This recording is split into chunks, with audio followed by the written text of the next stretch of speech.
Bienvenue à ce autre débat du débat sur l'actualité. Nous commençons par la présentation de nos invités. Monsieur Kwasi Kofi Kouma, c'est bien cela? Oui, c'est bien ça, oui. Vous êtes un spécialiste en droit international, vous êtes juriste d'abord. Tout à fait, oui. En géopolitique, en droit international, je dois dire. Et vous êtes par ailleurs le délégué RHDP France et porte-parole du mouvement CAP, c'est-à-dire la coalition des Alassanistes pour le progrès, n'est-ce pas? Évidemment. Merci, monsieur. Je vous en prie. Monsieur Michel Betta, ça va. Il fait partie maintenant des meubles. Oui. Il est directeur de publication et il est le patron de Le Bélier, le quotidien Le Bélier. Merci. Professeur. Eh bien, le débat du jour aujourd'hui c'est une projection, porte sur les élections 2025. Nous sommes aujourd'hui dans les supputations. Qui sera candidat, qui ne le sera pas. Aujourd'hui, nous allons nous intéresser principalement de l'éventualité de la candidature du président Alassane Ouattara. Et donc, le thème, naturellement, est celui-ci. Présidentielle 2025. Que va dire Alassane Ouattara aux Ivoiriens pour justifier une éventuelle candidature à cette élection? C'est un thème où il y a à manger et à boire. Nous avons invité spécialement le délégué France du RHDP pour que nous puissions discuter de fait en comble de cette éventualité. Merci, monsieur. Je vous en prie. Oui. Et donc, le thème est une ouverture. Monsieur Kwasi Kofi Kouma, Oui. que pourrait dire le président Alassane Ouattara pour justifier cette autre candidature, éventuellement cette autre candidature? Je voudrais vous remercier pour l'opportunité et la possibilité que vous me donnez d'intervenir sur votre chaîne. Oui. Et surtout que nous sommes en Côte d'Ivoire un peuple très politique, au sens noble du terme. C'est ça. Et la question qui m'est posée, c'est de savoir que pourrait dire Oui. le président Alassane Ouattara pour justifier cette autre candidature. Éventuellement. Éventuellement. Je voudrais, tout à l'heure, vous m'avez présenté, et je me permettrai de me présentiser. En fait, je suis délégué régional RHDP France. Ok. Voilà. Donc, c'est la partie ouest de la France qui regroupe Nantes, Rennes, la Normandie, Caen, Rouen, voilà. Donc, il faut bien caler les choses. Voilà. Donc, délégué RHDP France, régional RHDP France, et par ailleurs, porte-parole du mouvement CAP, qui est la coalition des Alassanistes pour le progrès. Alors, pour revenir à votre question, que pourrait dire le président Alassane Ouattara pour se présenter à cette autre candidature? Oui. Aujourd'hui, le président, il est à ce premier mandat de la Troisième République. Il ne vous a pas échappé qu'en 2007, nous sommes passés à une autre République, donc à la Troisième République. La belle rhétorique. Non, le droit reste le droit, voilà. Donc, nous sommes dans cette Troisième République et quand vous prenez, on peut se référer le support juridique aujourd'hui qu'on peut avancer, c'est bien sûr la décision du Conseil constitutionnel du 14 septembre 2020 qui établit la liste des candidats à l'élection présidentielle de 2020. Oui. Et dans cette liste figurait très bien le président Alassane Ouattara. Par la suite, a remporté l'élection de 2020, l'élection du 31 octobre 2020.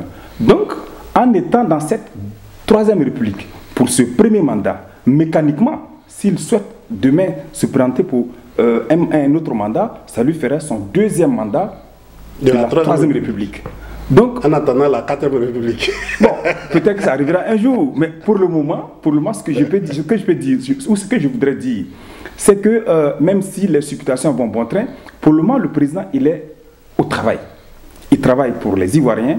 Il y a beaucoup de défis, il y a beaucoup d'enjeux qui sont auxquels il fait face aujourd'hui. Oui. Et il n'a échappé à personne, que ce soit le plan sous-régional, le plan national d'abord, sous-régional, le plan africain, la géopolitique internationale est aujourd'hui percutée par beaucoup de choses, tant et si bien que le président doit rester concentré sur le mandat que les Ivoiriens lui ont confié.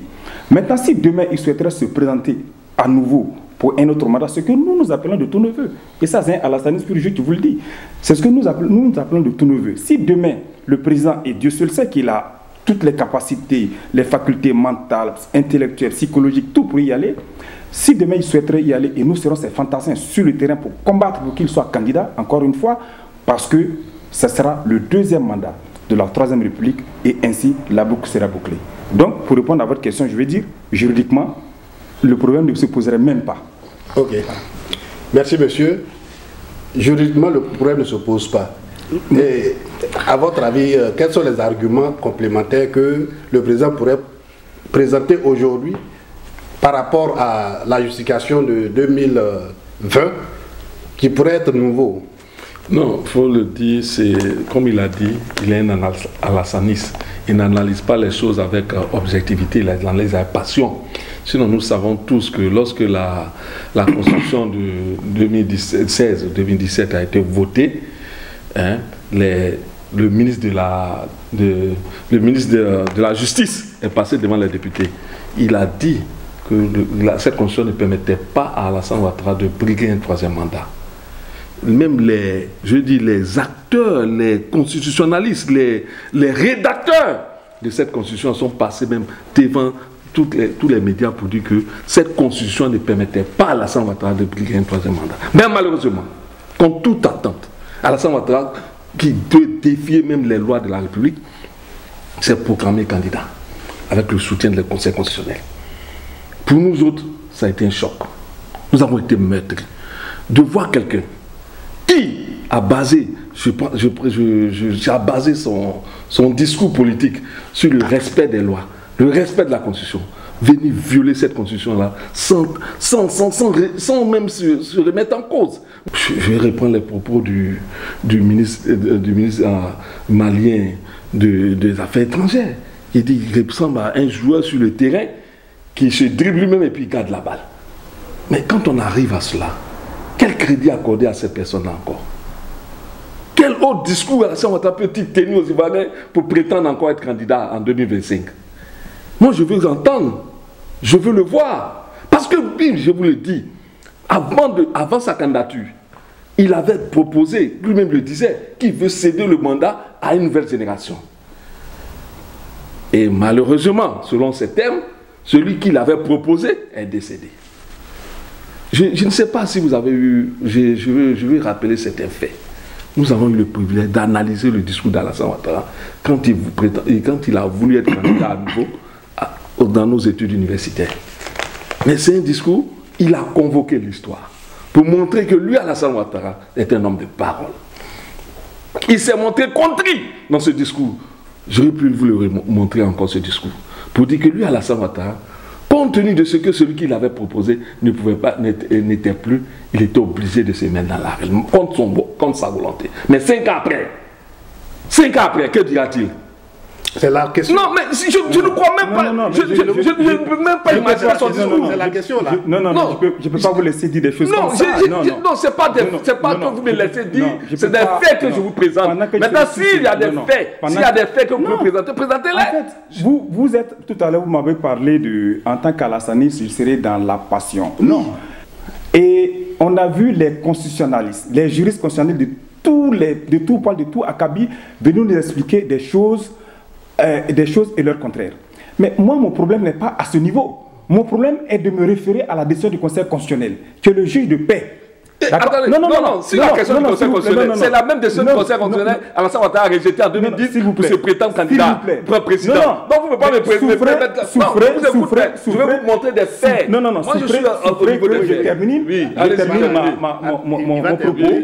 Je termine mon propos. Je vois bien qu'il y a de l'agitation un peu partout. Mais le droit, ce n'est pas du patinage artistique. On ne choisit pas une figure imposée.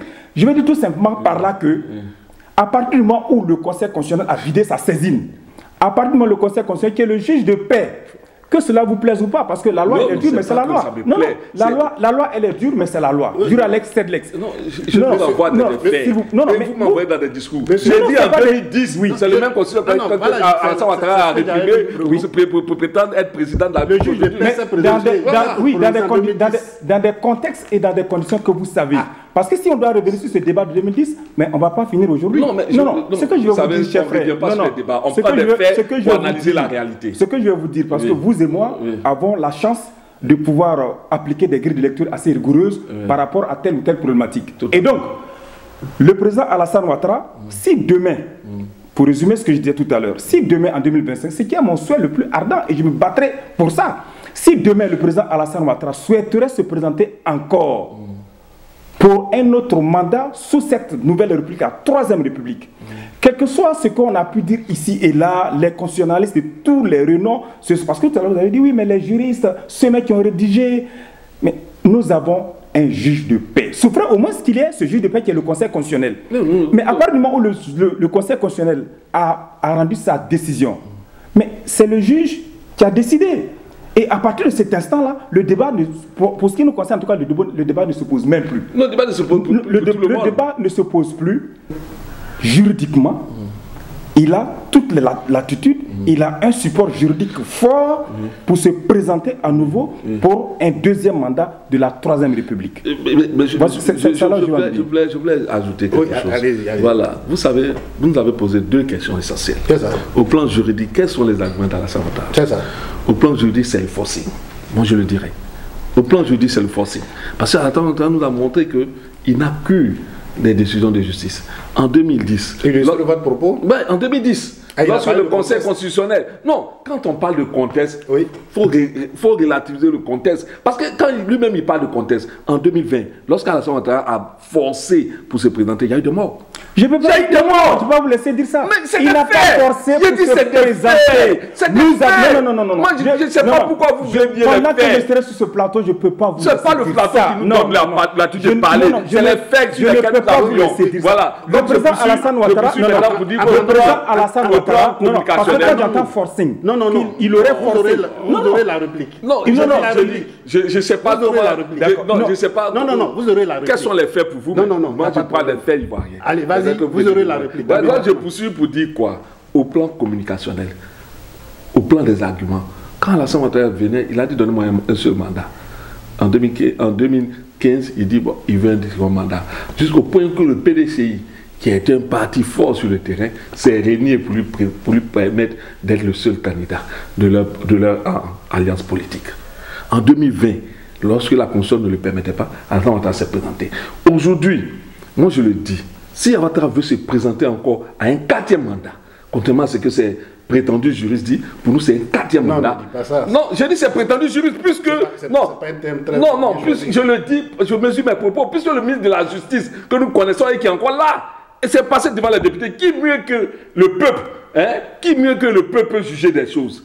Il est passé devant les députés pour dire cette constitution que vous allez voter maintenant ne permettait pas à Alassane Ouattara d'être candidat à un 3e mandat. Il a dit, donc quand il est passé devant le peuple le dit, pour nous il n'y a plus débat, il n'y a plus matière à débat. C'est-à-dire qu'on prend le peuple par témoin. Et aujourd'hui, Alassane Ouattara encore veut se présenter pour un 4e mandat. Nous disons que trop c'est trop. Trop c'est trop, il y a eu trop de morts pour une élection. Alassane Ouattara s'est retiré purement et simplement pour permettre à la Côte d'Ivoire de renouer avec un changement en paix.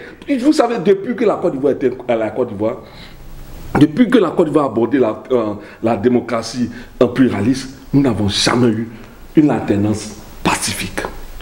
Et nous pensons que Ouattara va nous donner cette chance-là, en 2025, d'avoir une alternance pacifique. Parce qu'il va se retirer purement et simplement pour permettre à d'autres personnes. Il a dit dans son camp qu'il a formé une nouvelle génération. On veut les voir à l'œuvre, on veut les voir travailler. Mais s'il n'est pas capable de passer le tableau, il a formé qui alors? En 2020, il nous a servi ce discours-là. En 2025, il ne nous servira pas ce discours parce que nous ne pouvons plus l'accepter. 5 ans après, je pense que c'est cette nouvelle génération qu'il a formée est suffisamment mature pour aller à une conquête présidentielle et poursuivre ce que Ouattara prétend comme dynamisme pour la Côte d'Ivoire, comme développement pour la Côte d'Ivoire. Moi je dis pour m'arrêter là. Je dis pour m'arrêter là. Je vais finir là. Vous aurez le temps de parler. Je dis pour m'arrêter là. La Côte d'Ivoire a trop souffert. Ouattara a trop fait souffrir les Ivoiriens. Et aujourd'hui, je crois qu'il a une occasion d'arrêter que les élections soient des cycles de meurtre, des cycles de tuerie. On en a trop souffert. Nous voulons la paix. Nous voulons la paix et Ouattara a une occasion de nous la donner sur un plateau d'or. Qu'il arrête, que sa course s'arrête en 2025 et qu'il cède le pouvoir à d'autres personnes dans son camp. Il parle le pouvoir, mais qui donne la latitude à d'autres personnes dans son camp de briguer sur le mandat de trop qui veut briguer. Alors, plusieurs choses. Oui, plusieurs choses. Allez-y. D'abord, je voudrais, je ne sais pas si on vit sur la même planète, mais je suppose que oui. Quand mon co-débatteur me parle de forcing, là où il y a le droit, il n'y a pas de forcing. Ça, l'étudiant en droit, dès la première année, la première semaine, ça, il le sait. Il n'y a pas de forcing lorsqu'on parle de droit. Je vois beaucoup d'agitation. Et c'était la même agitation en 2020. Rappelez-vous, parce que vous me parlez de faits. Oui, allez-y. Feu le Premier ministre Amadou Gon Coulibaly. Paix à son âme, je lui rends hommage aujourd'hui. Quand il a été désigné par notre parti, le RHDP, c'était, il y a eu, qu'on appelle une excitation au niveau de l'opposition. Jusqu'au point où le Premier ministre a fait une question en disant, mais Ouattara on ne va jamais accepter que Ouattara nous impose un candidat. Comme si c'était à l'opposition de nous dresser le portrait robot de notre candidat. Je ferme la parenthèse. Il n'y a pas eu de forcing, chers frères. Ce qui s'est passé, c'est qu'il y a des candidats qui ont soumis leur candidature, n'est-ce pas?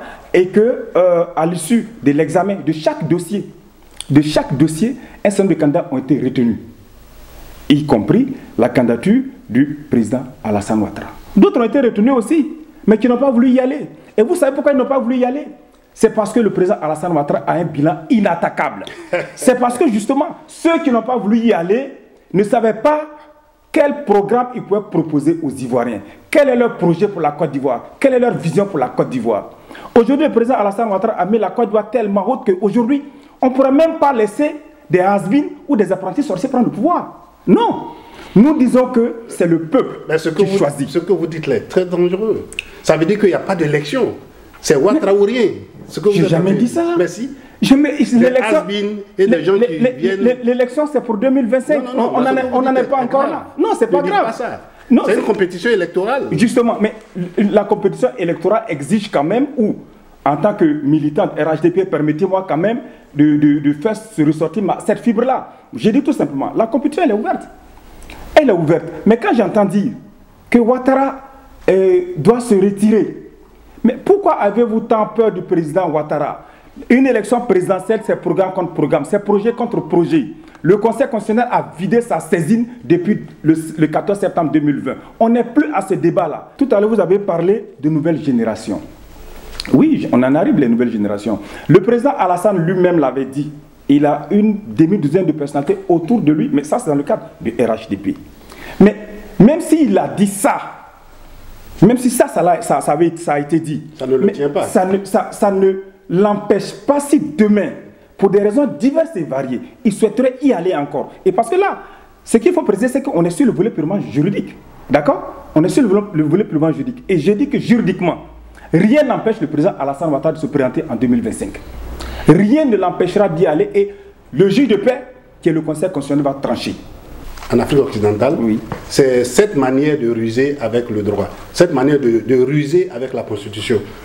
Nous sommes aujourd'hui, nous avons fait une révision constitutionnelle, une nouvelle constitution qui a été prise en 2016 de façon opportune, qui permet, selon le camp défendant le président de la République, cette constitution remet tous les compteurs à zéro. Il n'y a pas de problème. Le juge de paix s'est prononcé déjà. Et il a commencé, dites-vous, un premier mandat de la Troisième République. Nous serons à la fin de ce cycle, en 2030. Oui. Avant 2030, opportunément, on peut faire encore appel à une nouvelle constitution. Et puis, il retrouverait sa virginité politique. Voyez-vous que c'est un peu fatigant tout ça. Monsieur Senzé. Voyez-vous, ce n'est pas spécifique à la Côte d'Ivoire, c'est ce qu'on voit partout. Je ne fais pas de la politique fiction. Dans notre opposition ivoirienne, on a beaucoup de problèmes. On a beaucoup de problèmes et ces problèmes-là sont inhérents, n'est-ce pas, à peut-être leur difficulté à compétir au même titre que le président Alassane Ouattara. Parce qu'il a une histoire, il est organisé, il est structuré, il a un programme, il a un projet. Et je pense que tout ça, ça embête l'opposition. Ça embête l'opposition d'autant plus que après l'élection de 2020, 30 octobre 2020, qu'est-ce qu'on a vu sortir? Pour vous qui me parlez tout à l'heure de on joue un peu avec... Non, c'est vous qui m'avez dit on joue un peu avec le droit. Ceux qui n'ont pas voulu compétir pour l'élection de 2020, 2 semaines après, on met en place un certain CNT, Conseil national de transition. Mais attendez, on marche sur nos têtes. On marche sur la tête.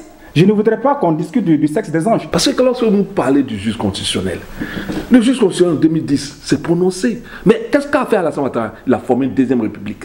Mais en 2020, vous avez vu comment l'opposition s'est constituée en CNT, Conseil national de transition. Ils n'ont pas formé une deuxième république. Ils ont répondu. C'est pour te dire qu'ils ont répondu à un mépris, à cette volonté de bafouer le droit. Ils ont répondu à cela, mais de façon intelligente. Parce que ce n'était pas une deuxième république qu'ils ont fondée. Alors que lorsque le juge des paix, comme tu l'indiques, s'est prononcé en 2010, Ouattara a fondé une deuxième république. On l'a appelée la République du Golfe, avec cette télévision, avec tout ce que vous pouvez imaginer. Nous ne voulons plus aller à des élections pour avoir des morts. Nous voulons aller aux élections pour avoir un élu et que nous allons lui donner les acclamations. Voyez-vous, c'est ce souci-là que chaque Ivoirien. C'est ce souci-là qu'a l'opposition ivoirienne. C'est pourquoi, à chaque fois qu'on appelle cette opposition au dialogue, elle est présente. C'est pourquoi cette opposition, lorsqu'il s'agit de faire des concessions, elle fait même au mépris de celle de ses militants. C'est pour vous dire que la Côte d'Ivoire a trop souffert. Et tous ces mandats où il s'est présenté ont été entachés de douleur. La Côte d'Ivoire a compté ses morts. Nous ne voulons plus compter de morts. Nous voulons compter les vies. Nous voulons compter les Ivoiriens. Non, c'est des faits. Je viens de te dire que je m'appuie sur des faits. En 2020, lorsque Ouattara s'est présenté, vous avez compté les morts. En 2010, nous avons compté nos morts. Nous ne voulons plus compter nos morts. Et nous prions Dieu, nous supplions Ouattara de pouvoir se retirer, afin de nous éviter les tragédies que la Côte d'Ivoire a vécues. Et l'opposition aussi veut l'aider à y aller. En souscrivant à la paix, nous voulons que Alassane Ouattara intègre dans sa volonté de conduire la Côte d'Ivoire les propositions de l'opposition, afin que la Côte d'Ivoire sorte de ce cycle vertueux d'élections entachées de paix, de douleur et de drame. Voilà ce que je puis dire. Merci, M. Bétail. Merci, je vous en prie. Allez-y. Alors, vous avez 3 minutes, vous répondez et vous concluez. Ah d'accord, 3 minutes c'est peu, bon, on va faire avec. Ouais. On va faire parler quand même. Ce que je vais dire simplement à mon co-débatteur, oui. Lorsque le président est arrivé en responsabilité, la CDVR, la CONARIV, toutes ces structures qui ont été mises en place pour permettre à la Côte d'Ivoire de vivre en paix. Les conclusions sont... Il a refusé de prononcer la conclusion. Là, même a dit, le président de la CDVR... Non, j'ai 3 minutes. Oui, mais 3 minutes, si vous voulez... Mais bon, ce que je veux dire tout simplement, c'est que nous aussi, nous sommes épris de paix et dans tous les cas, c'est ce que le président Alassane Ouattara n'a jamais cessé de faire. Sur toutes ces thématiques, le président est aux manettes, il est au travail. Il est en train de travailler pour le mandat qui lui a été confié par les Ivoiriens dans cette 3e République avec ce premier mandat. Je voudrais profiter pour rendre un hommage au ministre d'État, ministre de l'Agriculture et du Développement, ministre de l'Agriculture, du Développement rural et de la Riziculture, mon mentor en politique, le ministre d'État Kobena Kwasi Adjomani, que je salue au passage. Merci, monsieur le débatteur. Débat très houleux, mais très enrichissant. Nous vous donnons rendez-vous demain pour un autre débat. Merci.